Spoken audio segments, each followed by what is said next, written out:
وعلیکم السلام ورحمۃ اللہ وبرکاتہ۔ آپ نے ہماری آڈیو سنی جس میں تھا کہ قربانی واجب ہے اور اس کی دلیل بھی سنی۔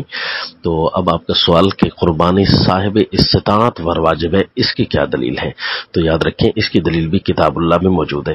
دیکھیں کتاب اللہ کے اندر جو ہے دو اصطلاح ہے، ایک فقیر کی اور ایک غنی کی۔ من کان غنیًا فلیستعفف ومن کان فقیرا فلیأکل بالمعروف۔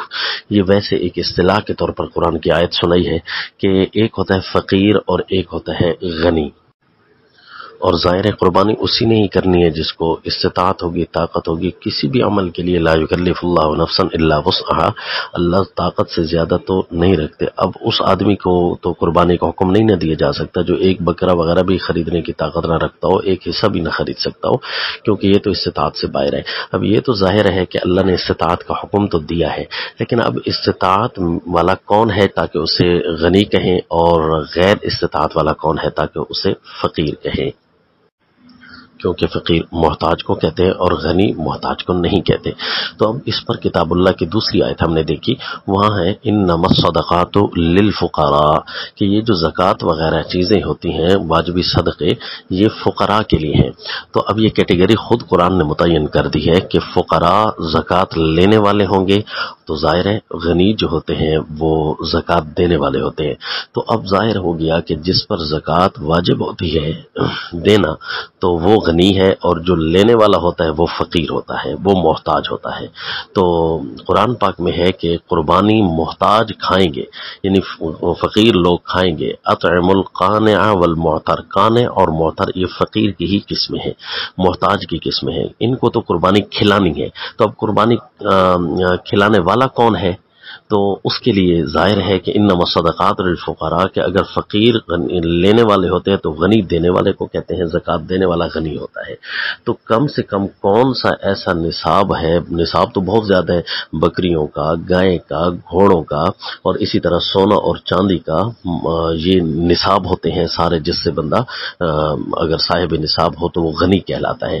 تو ہمارے دور میں اس وقت سب سے چھوٹا نصاب جو ہے یہ چاندی کا نصاب ہے۔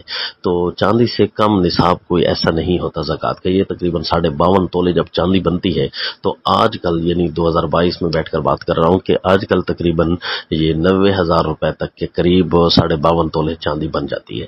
تو جو یعنی 90,000 روپے کا مالک ہوتا ہے تو وہ زکوٰۃ دینے والا ہوتا ہے، وہ غنی ہوتا ہے، اور فقیر اس سے لینے والے ہوتے ہیں، اور فقیر نے قربانی کھانی بھی ہے تو غنی نے قربانی کرنی ہے، جس طرح کہ ہماری پہلے آڈیو گزر چکی ہے کہ وہ جو ہے قربانی واجب ہوتی ہے اس پر۔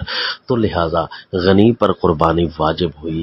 وہ غنی وہ ہوتا ہے کہ جو نصاب کا مالک ہوتا ہے، کتاب اللہ کی آیت کے مطابق انما الصدقات للفقراء کے مطابق، کہ فقراء زکوٰۃ لینے والے ہوتے ہیں اور دینے والا جو ہوتا ہے غنی ہوتا ہے۔ تو اس لیے سادہ الفاظ میں کہہ دیا جاتا ہے، اتنی لمبی تقریر کسی کے سامنے نہیں کی جاتی، کہ بھئی ہاں اگر کوئی 52.5 تولے چاندی تک کا مالک ہو، یعنی 52.5 تولے چاندی کے پیسوں کا مالک ہو، تو شریعت کی نگاہ میں وہ غنی کہلاتا ہے۔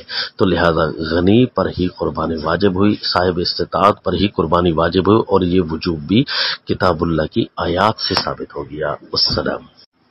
لہٰذا یہ کہنا کہ بس قربانی کے لیے کوئی بھی نصاب شرط نہیں ہے، نعوذ باللہ، کہ وہ ان آیات سے گویا کہ روح گردانی کر رہا ہے، آیات سے اعراض کر رہا ہے، کتاب اللہ کے روح سے ناواقفیت ہے، کیونکہ غنی اور فقیر یہ اصطلاح بھی کتاب اللہ کی ہے۔ فقیر لینے والا ہوگا قربانی کو، یہ حکم بھی کتاب اللہ کا ہے۔ تو اب فکلو میں کون ہے؟ فکلو میں غنی ہے، اور قانع، اطعم القانع والمعتر، اطعمو میں کون ہے؟ غنی ہے، اور قانع اور معتر میں فقیر ہے۔ تو لہذا فقیر اور غنی ان دونوں کی اصطلاح کا فرق خود کتاب اللہ میں واضح موجود ہے۔ کتاب اللہ کی آیات کو گہرائی سے اور تدبر سے دیکھا جائے تو مسئلہ فوری حل ہو جاتا ہے۔ السلام۔